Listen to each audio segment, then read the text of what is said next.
like a Hellcat.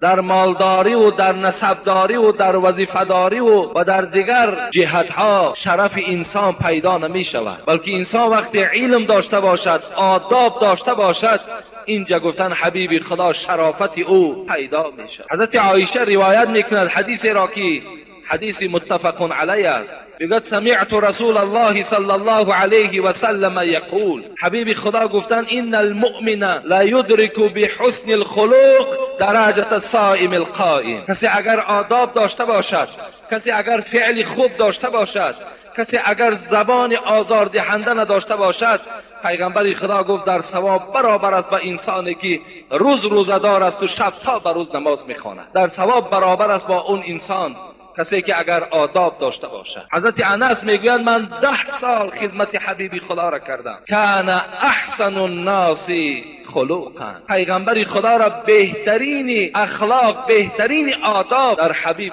خدا بود. حضرت انس بها دادن، یعنی آداب باید که در هر کدام ما و شما وظیفه اولین درجه من باشد، باید با آداب باشه، باید خوشفعل باشه. اون سعدی میگوید ادب بهتر از گنج قارون بود، ادب بهتر از گنج قارون بود، فزونتر از ملک فریدون بود. بزرگان نکردن پروای مال که اموال را هست روز زوال. بزرگان میگوید پروای مال نداشتن، زیرا میدانستن که روز از روزها این مال از دست اونها میرود. چگونه حضرت سعدی در دیگر مصرع‌ها میگوید به دولت مناز و به محنت ملال که این هر دو را زود از زوال.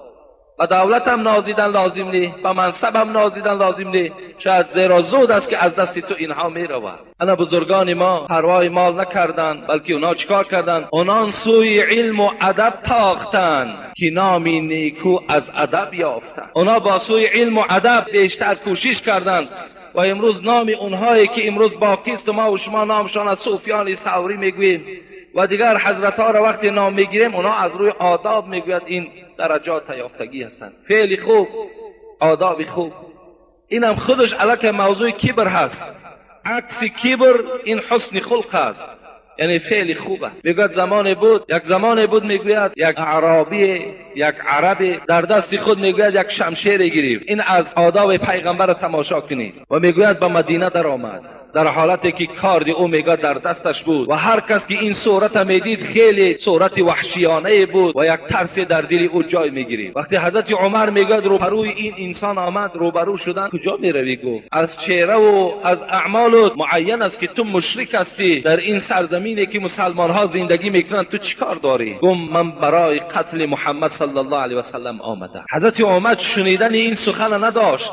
اونا از پدر و مادر و از جان و فرزندشان دیده محمد دوست می داشتن. حضرت میگوید چی گفتی؟ گفت من برای قتل همین انسان آمدم. میگوید در حال حضرت میگوید لباسش بدر کرد و سر به سر با این شد. زمان حضرت که نیرو داشت، قوه داشت، این مشرک میگه در زمین غلطانی و کاردی او را گرفت، دست و پاش بستند بردن در مسجد، میگه در یک کنج گذاشتن. در حال نزد حبیب خدا رفت. گفت حبیب خدا یک نفر برای قتل تو آمده بود، ما او انسان این گونه معامله کردیم. حبیب خدا از جای خود خیستن آمدن، نگاه کردن که در یک اطراف مسجد، در یک کنج مسجد دست و پای بسته و به صحابه ها نگاه کرد و گفت با این طعام دادین یا ندادین؟ حضرت عمر میگوید در هیجان آمد، گفت چگونه طعام به این دهیم زمانی که وقت نیت قتل تو را دارد ای حبیب خدا؟ حضرت میگوید در حال اشاره کردن که از خانه من شیر تازه آره. رفتن میگوید شیر آوردن.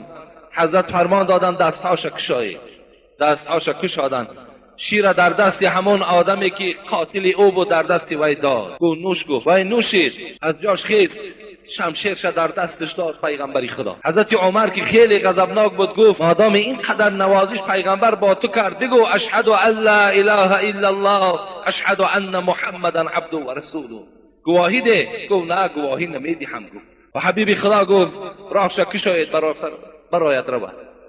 وقتی میگه رفت یک مقدار رفت گشته آمد و گفت اشهد ان لا اله الا الله اشهد ان محمدا عبده و رسول. ایمان آورد. حضرت عمر گفت چرا؟ گفت زمانی که من برای تو تلقین کردم قبول نکردی و الحال گشته آمدی و ایمان آوردی. گفت اگر اون زمان من ایمان می آوردم شما می گفتید که وای از ترس ایمان آورد، وای از شمشیر ترسید وای ایمان آورد. لیکن این ایمانی که من آوردم از روی آداب پیغمبر آوردم. این معامله که پیغمبر با من کرد این مرا وادار کرد که من ایمان بیارم، که زیرا که این دین دینی حق است. این آداب خوب یک آدم بیگانه را آشنا میکنه، آدم بیدین دیندار میکنه اگر ما و شما آداب داشته باشیم.